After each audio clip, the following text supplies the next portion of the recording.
Hello and welcome to Southbridge. Today, you will learn how to read CSV file on the browser using the Papaparse JavaScript Library. So, this is the website of Papaparse, papaparse.com. So, you can read the documentation. So, let us download the Papaparse. So here I have already downloaded the Papaparse minified version. So here it is. So here is our HTML file, and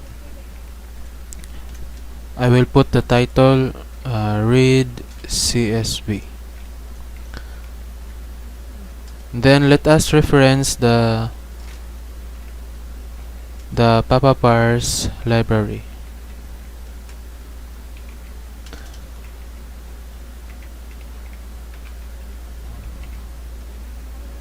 So I will put an input element to upload our CSV file. So input type, so let us enter file, and I'm going to delete this name attribute. So I will assign the ID upload dash CSV. Then let us put the attribute accept and put the .csv so that our file element will accept .csv file extension only. So I will put a button, and I will set the text to read CSV. So ID is btn upload dash CSV, and then I will create a table element, table. So in this table I will going to display the contents of the CSV file.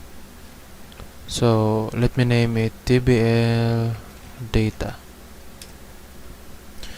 So let's try to view it in our browser. So here is our file element, so we can choose CSV file. So I have a CSV file here named sample data.csv. So it is the same CSV file I have used in the C programming tutorial on how to read the CSV file using the C programming language. So let's try to open the file.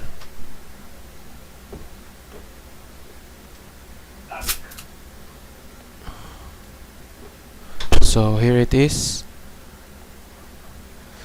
So as you can see, our file element will display the file name, the sample data.csv. So for now, our button read CSV have no functionality. So let us set the click event on the button. So let me type the script tag. So I will create a variable btn upload. So let us reference the btn upload CSV button. So document that get element by ID. So let us put the ID of the button, btn upload CSV, and then let us add an event listener.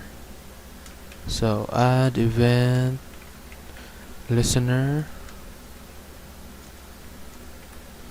So the first parameter of the add event listener is the event, and then the callback function.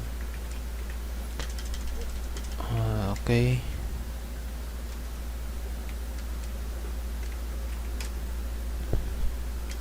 So for now, let's just check if it detects our click event. The button is clicked.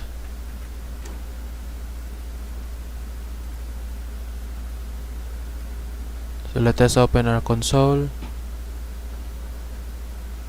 Okay, it is working. The click event is working.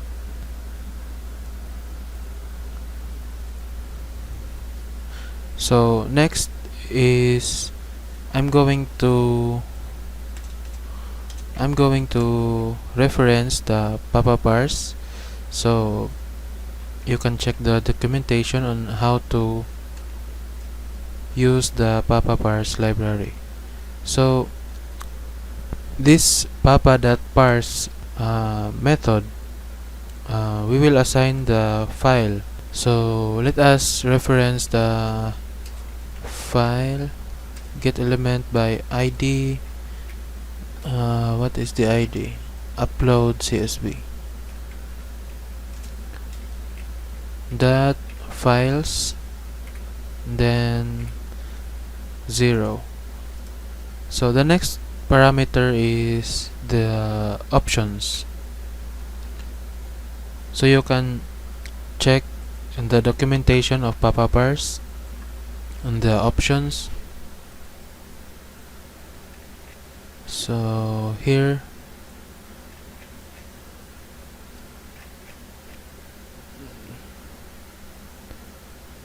okay, you can put some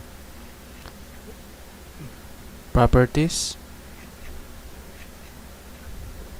So there are a lot of options to set.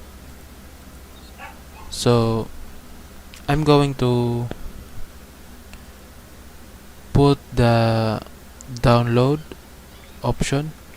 Download set to true, and then header, I'm going to set it to false, and I will show what this header property do to our CSV or to our JSON object. So next is the complete callback.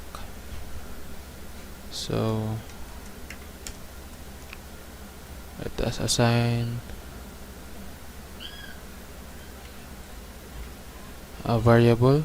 So first is we will just display to the console the results variable to check if we have a response from the Papaparse library. So now let's try our code. So let's refresh our page, then let us choose the sample data.csv, then let us click the read CSV.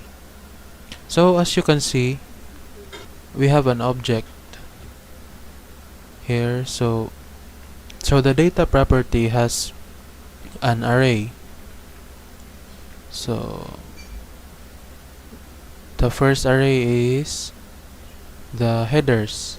So let us try to view our sample data.csv.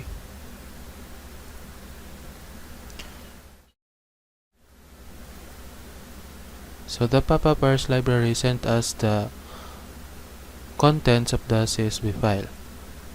Now we will try to loop through this object and let us display it to the table in our HTML file. So now let us put some logic in our complete callback function. So let me loop through the results object. So results that the data. So why I'm typing the data? Because the data object contains our arrays from the CSV file. So data.map. So let us create a function.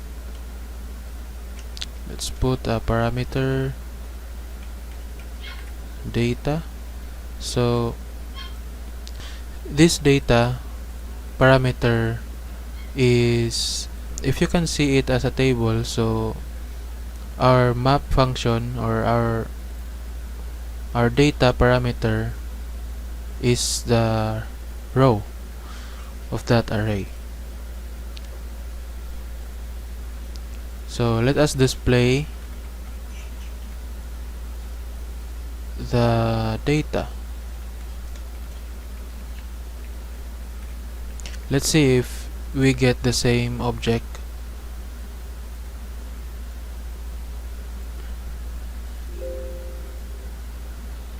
So as you can see, it is the same data, but it is displayed object by object since we are looping through the data object.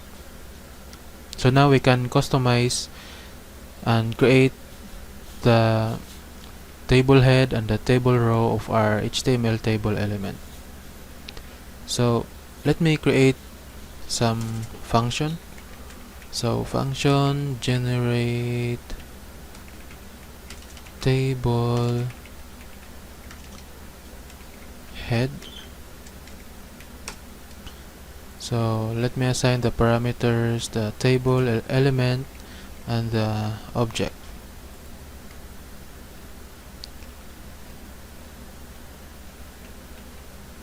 So let us create the table head. So table that create the head, and then we have to insert a row in the table head. That insert row, and then let us loop through the data that we will assign to this parameter, the data parameter. So for each object from the data, let's create the object key from each data. So let me create a th element, document that create element. So th, and then let us assign a text. So text document that create text node.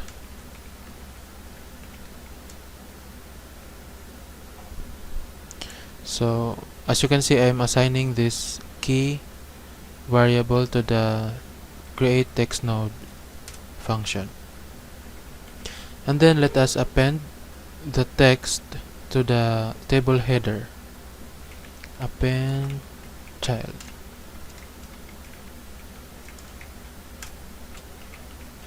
And then lastly, we will append the table header to the row. So let's try to put our generate table head function in the loop.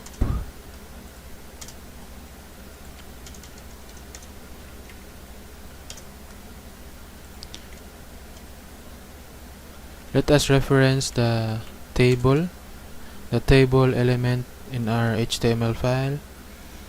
So document that get element by ID. So table dash data, tbl dash data. Then we will call the generate table head. Generate table head. And I'm going to assign the table element and then the data. So this is the data. But this code here will generate all of our data into a table head. So let us check this code first. So refresh, choose our CSV file, read CSV. So as you can see, our table is populated by the data, but if we check to the HTML generated by our function, all of these cells is a table header.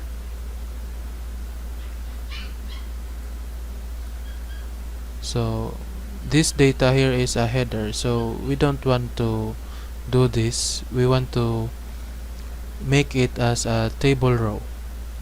So there are many ways to do this, but what I like to do is to create my if-else statement.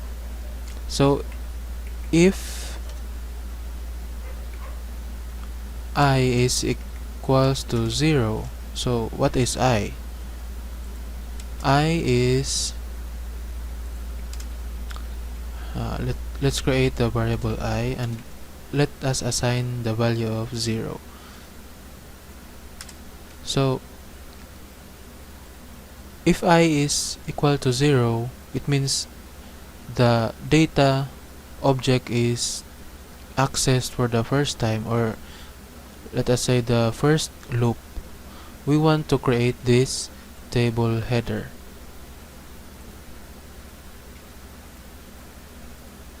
Okay, so if the I variable is greater than 0, we will generate the table rows.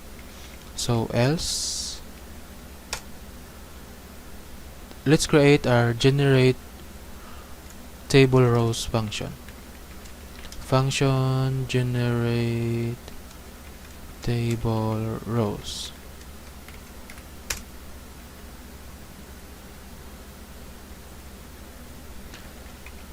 So again, we will put the table and data as parameters. So, or let me insert a new table row. So let new row table dot insert row. So let us assign a -1, and then we will loop through the data. Data dot map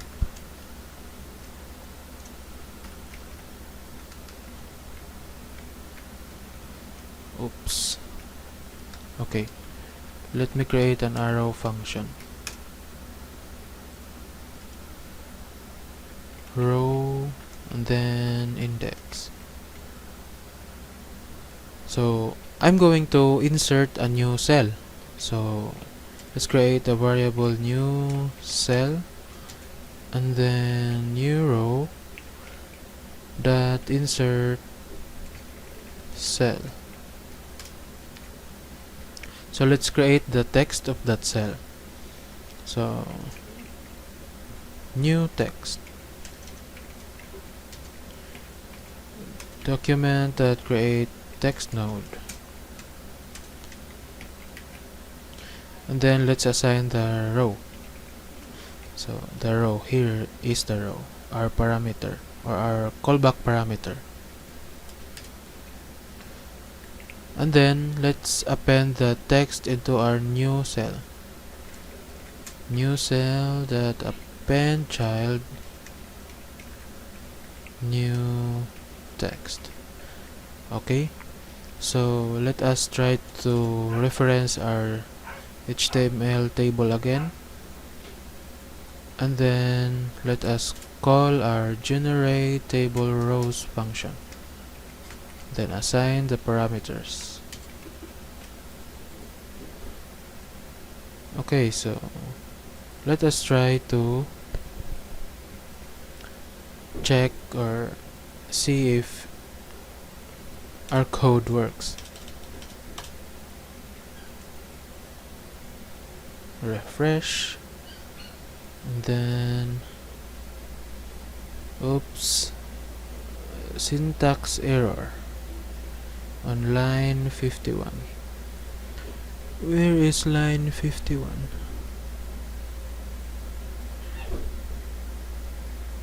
Okay.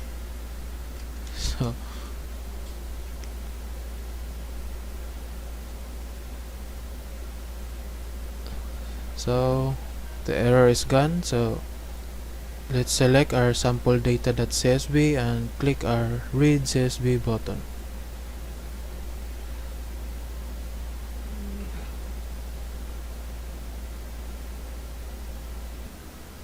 I forgot to put the increment here. So in every loop, the I increments. Okay, so that's the problem. Okay, again, let us try our web page. So as you can see, the rows is created through this HTML element, the table data or the TD.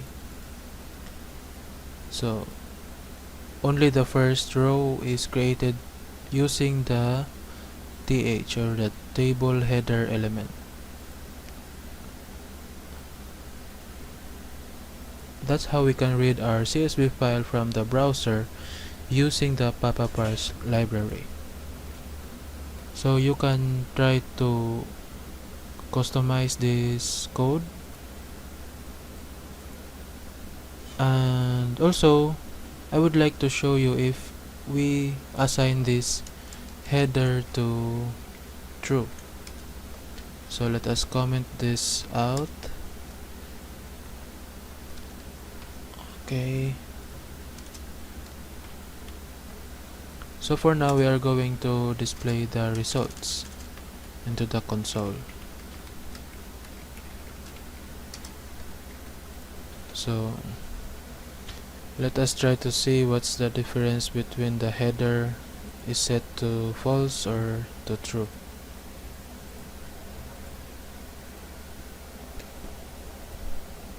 So here are our data. So as you can observe, our JSON data is created in a key and value pair. So it looks like the typical JSON object we are used to. So every value has a key. So the item is pencil, the order date is February 9, 2019. So if you'd like to read the data in this format, so you can set the header to true. So again, please check the documentation of the Papaparse library and try to explore these options on the config object. So that's it, guys. I hope you learned something in this video. Bye.